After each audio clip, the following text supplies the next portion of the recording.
ಜಠರದಲ್ಲಿ ಸೇರಿದ ನನಗಾದ ಅನುಭವ.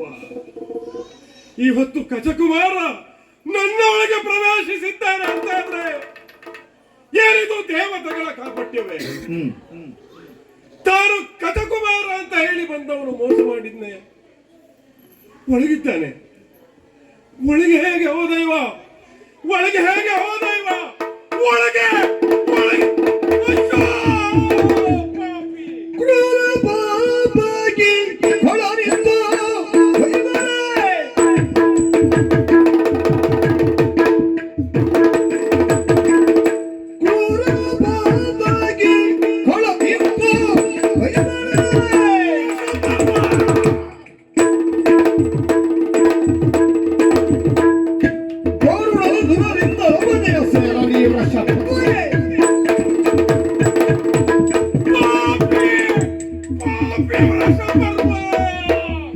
ಏನು ಮಾಡಿಬಿಟ್ಟೆ?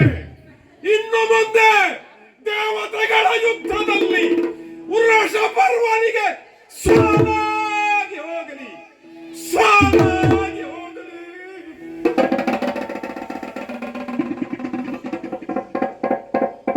ಆಹಾ ಮಾಯಾವಲಂಬನಂ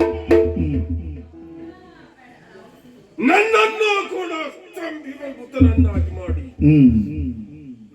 ನಿನ್ನ ವಶವರ್ತಿಯಾಗಿ ಮಾಡಿಕೊಂಡಿಯಲ್ಲ, ಮಧ್ಯ ಸ್ವರೂಪದಲ್ಲಿದ್ದ ಮಾಯೆ. ಏನಂತ ಗ್ರಹಿಸಿದ್ದಿ ನನ್ನನ್ನು? ಇದೋ ಸುರೆಯನ್ನು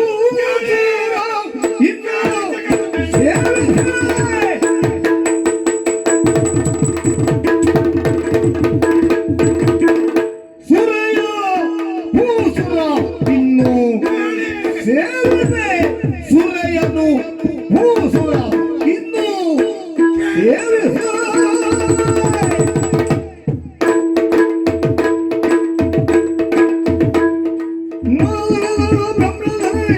ಭಾಜನ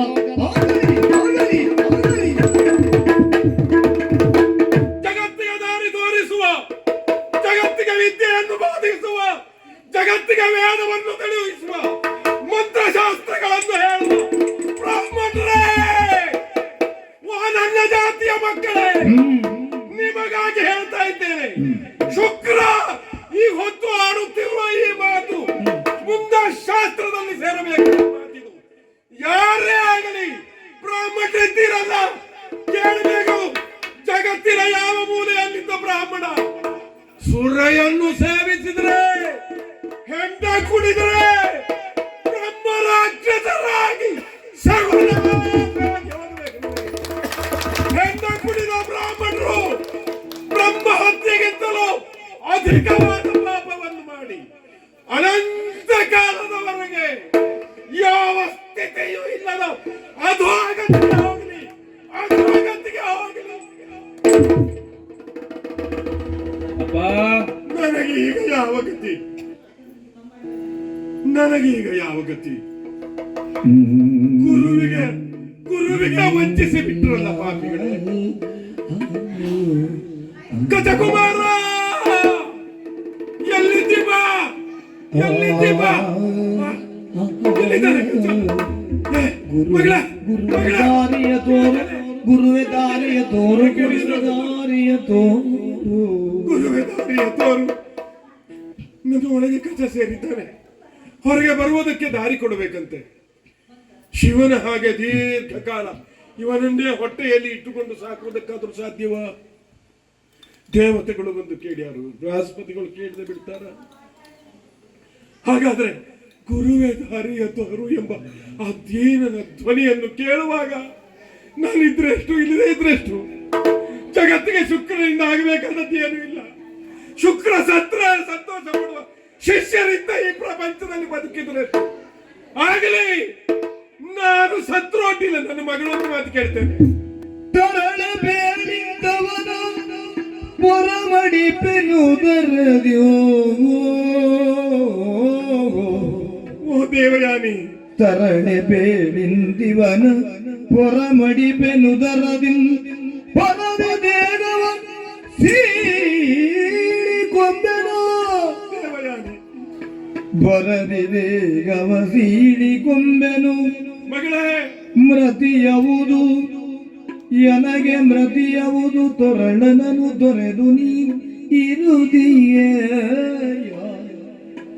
ಎನ್ನ ತೊರೆದಿರುದಿಗೆಯ ಅವನಂ ತೊರೆದಿರುದಿಗೆಯ ಸೌಖ್ಯದಿಯು ಒರೆಯೇ ಒರೆಯೇ ಒರೆಯೇ ತರಳೆ ಮಗಳೇ. ಏನಾಯ್ತಪ್ಪ ನಿಮ್ಮ ಸ್ಥಿತಿ ಇದು? ಇಷ್ಟೆಲ್ಲ ದುಷ್ಟಕೂಟದ ಮಧ್ಯೆ ಇದ್ದ ನಾನು ಕೂಡ ದುಷ್ಟನಾಗಿ ಹೋದ್ನಮ್ಮ. ವಂಚನೆಗೆ ತುತ್ತಾಗಿ ಹೋದೆ. ನೀನು ಕೇಳಿದೆಯಲ್ಲ, ಅದೇನೋ ಪರಿಮಳ ಬರ್ತದೆ. ಹೌದು, ಇದು ರಾಕ್ಷಸರ ಪರಿಮಳವೇ, ಗೊತ್ತಾಗಲಿಲ್ಲ ನನಗೆ. ನೆಲ ಬಡಿದು ಶಪಿಸಿದ್ರಿ. ಇನ್ನು ಶಾಪ ವಾಕ್ಯ ಇಲ್ಲ. ನಿನಗೆ ಎಷ್ಟು ಪ್ರೀತಿ ಅಲ್ವೇನೆ ಕಚ ಅಂತಂದ್ರೆ? ಒಡ ಹುಟ್ಟಿದವನ ಹಾಗೆ ನೋಡಿದ್ದೆ ಅವನನ್ನು. ನಾನು ಅವನಿಗೆ ಹೇಳಿದ್ದೆ, ಇಲ್ಲಿ ಎದುರುಗೆಳುವವಳು, ಅವಳಿಗೆ ತಾಯಿ ಇಲ್ಲ, ಅವಳೆ ತಾಯಿ, ನಿನಗೂ ಅವಳೆ ತಾಯಿ ಅಂತ ಹೇಳಿದ್ದೆ ಅವನಿಗೆ. ಆ ಕಚ ಹೊರಗೆ ಬರಬೇಕು ಈಗ ಮಗಳೇ. ಹೇಗೆ ಬರಬೇಕು? ಕಚ್ಚ ಹೊರಗೆ ಬರುವ ದಾರಿ ಹುಡುಕ್ತಾ ಇದ್ದಾನೆ. ದಾರಿ ಕೊಡಬೇಕಾದವನು ನಾನು. ಮಗಳೇ, ಅಪ್ಪ, ನಿನಗೆ ಕಚ ಬೇಕಲ್ವೇನೆ? ಪ್ರಾಯಶಃ ಜಗತ್ತಿನಲ್ಲಿ ನನ್ನಂತಹ ಅಪ್ಪನನ್ನೇ ಕಾಣಲಿಲ್ಲ ಅಂತ ನೀನು ಹೇಳ್ತಿದ್ದೆ. ನಿನ್ನಪ್ಪ ಎಷ್ಟು ದೊಡ್ಡವನು ಇವತ್ತು ಪ್ರಪಂಚದಲ್ಲಿ ಅಂತ ತೋರಿಸುವುದಕ್ಕಾಗಿ, ಆದರೂ ನಿನಗಾಗಿ ಕಚನನ್ನ ಹೊರತರುವುದಕ್ಕಾಗಿ ಇದೋ ಈ ಹೊಟ್ಟೆಯನ್ನ ಸೇರಿ ನಾನಿಲ್ಲದೆ ಇದ್ರೆ ನೀವು ಸುಧಾರಿಸಿ ಜಗತ್ತನ್ನಾಗದೆ ಮಗಳೇ. ಹೇಳಿ ನೋಡುವ, ಹೇಳಿ. ಇಷ್ಟೇ ಹೇಳಬೇಕಾದ್ರೆ ಹೇಳುದಿಲ್ಲ.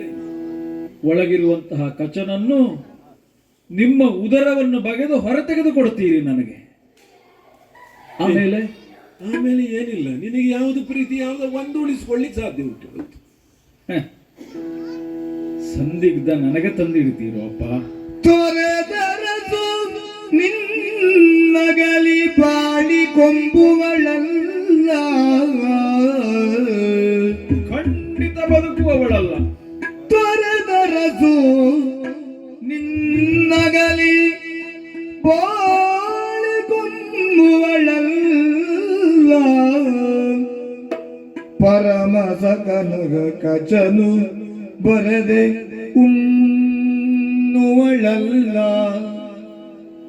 ಪರಮ ಸಕ ಗಜ ಬರದೆ ಉಣ್ಣುವಳಲ್ಲ, ಪರಿಭವಗಳು ಮರೆತು ಕಾರ್ಯವಂ ಎಸಗೋ ಪರಿಭವಂ ಅರಿತು ಕಾರ್ಯಗಳು ಎಸಗೋ ಪಿತನ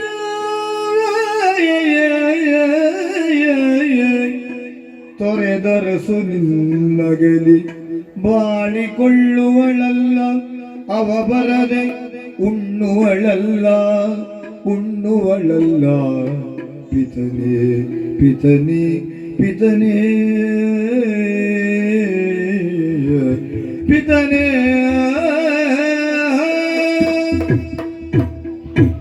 ಅಪ್ಪಯ್ಯ, ಮಗಳೇ ದೇವಯಾನಿ, ನನ್ನ ಸಖನಾದಂತಹ ಕಚ ನಿಮ್ಮ ಉದರವನ್ನು ಸೇರಿದ್ದಾನೆ. ಅದು ರಾಕ್ಷಸರ ಕುತಂತ್ರದಿಂದ, ಮೋಸದಿಂದ. ಹೌದಮ್ಮ. ಈಗ ನನಗಾಗಿ ಕಚನನ್ನು ನೀವು ಹೊರ ತೆಗೆದಿರಿ ಅಂತಾದರೆ ಅವನನ್ನು ಹಿಡಿ ಬೂದಿಯಾಗಿ ಮಾಡಿ ನಾನು ಕುಡಿಯುವಂತಹ ಈ ರಸದಲ್ಲಿ ಬೆರೆಸಿಕೊಟ್ಟು ಬಿಟ್ಟನಂತ ಪಾಪಿ. ಇಲ್ಲಿಯವರೆಗೆ ನಿಮ್ಮನ್ನು ಧೂಮಪಾನಿ ಅಂತ ಆರಾಧಿಸ್ತಿದ್ರು ಅವರು. ಯಾಕಾಗಿ? ತಮಗೂ ಧೂಮವನ್ನು ಸೇವಿಸುವುದಕ್ಕೊಂದು ಅವಕಾಶ. ಅವರು ಪಾನ ಮಾಡುವುದಲ್ವೇ, ಅವರು ಧೂಮ ಬಿಡುವುದು. ಈಗ ನಿಮ್ಮನ್ನು ಮದ್ಯವ್ಯಸನಿಯ ಸಾಲಿನಲ್ಲಿಯೂ ಸೇರಿಸಿ ನೋಡ್ತಾರವರು ತಮ್ಮ ಅನುಕೂಲಕ್ಕಾಗಿ. ಮಾಡಿದ್ದೇನು? ನಮ್ಮ ಸಂಸಾರದಲ್ಲಿ, ನಮ್ಮ ಬದುಕಿನಲ್ಲಿ ಇಂಥದ್ದೊಂದು ದುರ್ಘಟನೆಗೆ ಕಾರಣರಾಗಿ ಹೋದರಲ್ಲ. ಅದರ ಒಂದುಂಟು, ಶುಕ್ರ ಬದುಕಿ ಇಡೀ ಪ್ರಪಂಚದ ಬ್ರಾಹ್ಮಣರಿಗೆ ಒಂದು ದಾರಿ ತೋರಿಸಿದಂತಾರು ಆಯ್ತೋ ಇಲ್ವಾ? ಆಗಲಿ. ಹೆಂಡ ಕುಡಿದ್ರೆ ಏನಾಗ್ತದೆ ಅಂತ ಪಾಠ, ಗುರುಮುಖದಿಂದ ಆದ ಪಾಠ ಇದು ಅಂತ ತಿಳ್ಕೊ. ಇದನ್ನು ಅವರು ಅನುಸರಿಸಿದರಾದರೆ ಹ, ನಿಮ್ಮ ಗುರುತ್ವ ಸಾರ್ಥಕವೇ. ಹೌದಲ್ಲ ಹೌದಲ್ಲ? ಖಂಡಿತ. ಈಗ ಏನ್ ಮಾಡ್ಬೇಕು ಹೇಳಿ? ಅಲ್ಲ, ಏನು ಮಾಡಬೇಕು ಅಂತ ನನ್ನನ್ನೇ ಕೇಳಿದ್ದೀರಿ. ಅಪ್ಪ, ಹ, ನೀನು ಹೇಳಿದ್ರೆ ಯಾವುದೇ ಕಚನನ್ನು ಅಲ್ಲಿಯೇ ಜೀರ್ಣ ಮಾಡ್ಲಿಕ್ಕೆ ಸಾಧ್ಯತೆ ಉಂಟು ನನಗೆ. ಯಾವುದೇ ಮಕ್ಕಳಿಗಾದರೂ, ಹ, ಅದರಲ್ಲಿಯೂ ಹೆಮ್ಮಕ್ಕಳಿಗೆ, ಹ, ಜೀವನದ ಪ್ರಥಮ ಆದರ್ಶ, ಪ್ರಥಮ ನಾಯಕನೆಂದರೆ ಅಪ್ಪನೇ ಅಲ್ಲವೇ? ನನ್ನಪ್ಪ ಹಾಗೆ, ನನ್ನಪ್ಪ ಹೀಗೆ, ನನ್ನಪ್ಪ ಏನನ್ನೂ ಸಾಧಿಸಬಲ್ಲವ. ಏನೂ ಇಲ್ಲದೆ ಇದ್ದ ಅಪ್ಪನನ್ನು ಕಂಡ್ರು ಮಕ್ಕಳಿಗಷ್ಟು ಅಲ್ವೇ? ಇನ್ನು ಇಷ್ಟಿದ್ದ ಅಪ್ಪನನ್ನು ಕಂಡ್ರೆ ನಿನಗೆ ನನಗೆ ಎಷ್ಟು ಇರಬೇಡ. ಹೌದೇ? ಅಂತಹ ಅಪ್ಪ ಮೃತಿಯಾಗ್ತಾನೆ, ನೀವಿಬ್ಬರು ಸುಖವಾಗಿರಿ ಅಂತ ಯಾವ ಬಾಯಿಂದ ನೀವು ಹೇಳ್ತೀರಿ? ಈಗ ಮತ್ತೆ ನಮ್ಮಂತ ತಂದೆ ತಾಯಿಗಳಿಗೆ ಇರುವ ಕೊನೆಯ ಅಪೇಕ್ಷೆ ಅಷ್ಟೇ ಅಲ್ಲವೇ? ಹ, ನಮ್ಮ ಮಗಳು ಸುಖವಾಗಿದ್ರೆ ಸಾಕು, ಅದಕ್ಕೆ ಕೇಳಿದ್ದು. ಹೆತ್ತ ಮಗಳನ್ನು ಧಾರೆ ಎರೆದು ಇನ್ನೊಬ್ಬ ವರನ ಕೈಗೆ ಕೊಡುವಾಗಲೂ ಅಪ್ಪ ಮೇಲ್ನೋಟಕ್ಕೆ ನಗೆಯಾಡ್ತಾ ಇರ್ತಾನೆ, ತನ್ನ ಮಗಳು ಸುಖ ಸಂಸಾರದಿಂದ ಜೀವನವನ್ನು ಮುನ್ನಡೆಸ್ತಾಳ ಇನ್ನು ಅಂತ. ಆದರೆ ಮಂಟಪದ ಮರೆಯಲ್ಲಿ ನಿಂತ ಅಪ್ಪನ ಕಣ್ಣ ಕೊನೆಯಲ್ಲಿ ಹರಿಯುವ ನೀರೇ ಅಲ್ಲವ ಅಪ್ಪ. ನಾನಾದರೂ ನಿಮ್ಮನ್ನು ಅಗಲಿ ಹೇಗೆ ಬದುಕಿಕೊಂಡಿರಲಿ ಹೇಳಿ? ನಿಮ್ಮನ್ನು ಅಗಲಿ ಖಂಡಿತ ಒಂದು ಅರೆ ಕ್ಷಣವೂ ಇರುವಂತಹ ಶಕ್ತಿ ಮನಸ್ಸು ನನಗಿಲ್ಲ. ಆದರೆ ಪ್ರಾಣ ಪ್ರಿಯ ಸಖನಾದಂತಹ ಕಚನನ್ನೂ ಆಗಲಿ ನಾನು ಬದುಕಲಾರೆ. ಒಬ್ಬ ಮನುಷ್ಯನಲ್ಲಿ ನಿನಗೆ ಹೃದಯ ಬೇಕೋ ಅಲ್ಲ ತಲೆ ಬೇಕೋ ಅಂತ ಕೇಳಿದರೆ ಅವ ಏನು ಉತ್ತರ ಹೇಳಿಯಾನು? ಯಾವುದು ಒಂದನ್ನು ಕಳೆದುಕೊಂಡ್ರೂ ಅವನ ಜೀವನ ಇಲ್ಲಲ್ಲ ಮುಂದೆ. ಈಗ ಇದು ಬಗೆಹರಿಯಲಾರದ ಸಮಸ್ಯೆ ಅಂತಾದರೆ ನೀವು ಬದುಕಬೇಕು, ನನ್ನ ಕಚನೂ ಉಳಿಯಬೇಕು. ಹಾಗಾದರೆ ನಾನು ಒಪ್ಪಿಕೊಳ್ಳುತ್ತೇನೆ. ಕಚ ಬರದೆ ನಾನು ಉಣ್ಣುವವಳಲ್ಲ, ನೀವಿಲ್ಲದೆ ನಾನು ಬದುಕುವವಳಲ್ಲ. ಇದು ಎರಡೂ ಆಗುವುದಿಲ್ಲ ಅಂತಾದರೆ ಕಚ ಇಲ್ಲದೆ ನೀನು ಬದುಕುವುದಿಲ್ಲ, ನೀನು ಬದುಕುವುದಿಲ್ಲ ಅಂತಾದ್ರೆ ನಾನು ಬದುಕಲಿಕ್ಕೆ ಸಾಧ್ಯ ಇಲ್ಲ. ಹಾಗಾದ್ರೆ ಶುಕ್ರನ ಅಂತ್ಯ ನಿಶ್ಚಿತವಾಗಿ ಆಗ್ತದೆ. ಈ ಸ್ಥಿತಿ ಅಂತಹದ್ದೊಂದು ಧರ್ಮ ಸಂಕಟ ಬಂತೋ ಇಲ್ವೋ? ಅಲ್ಲ, ಇಬ್ಬರನ್ನೂ ಉಳಿಸುವುದಾದ್ರೆ ನಾನೊಂದು ದಾರಿ ಹೇಳ್ತೇನೆ. ಅವ ನಿಮ್ಮ ಹೊಟ್ಟೆಯಲ್ಲೇ ಇರಲಿ, ನೀವು ಇನ್ನೂ ಸಾವಿರಾರು ವರ್ಷ ಈ ರಾಕ್ಷಸರ ಗುರುವಾಗಿ ಅವರ ತಲೆ ಸರಿ ಮಾಡುವುದಾದ್ರೆ ಮಾಡಿ. ನನಗೊಂದು ಅಪ್ಪಣೆ ಕೊಡಿ, ನಾನೇ ಎಲ್ಲಾದರೂ ಒಂದು ಹಾಳು ಬಾವಿ ನೋಡಿಕೊಳ್ತೇನಪ್ಪ. ಕೊಡಿ ಅಪ್ಪಣೆ.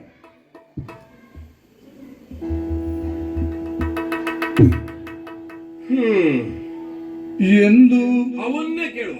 ಶಪಿಸಿ ಭಾರ್ಗವನು ಗುರುನಂದನರೊಡನೆ ಕುಸುರಿದನು.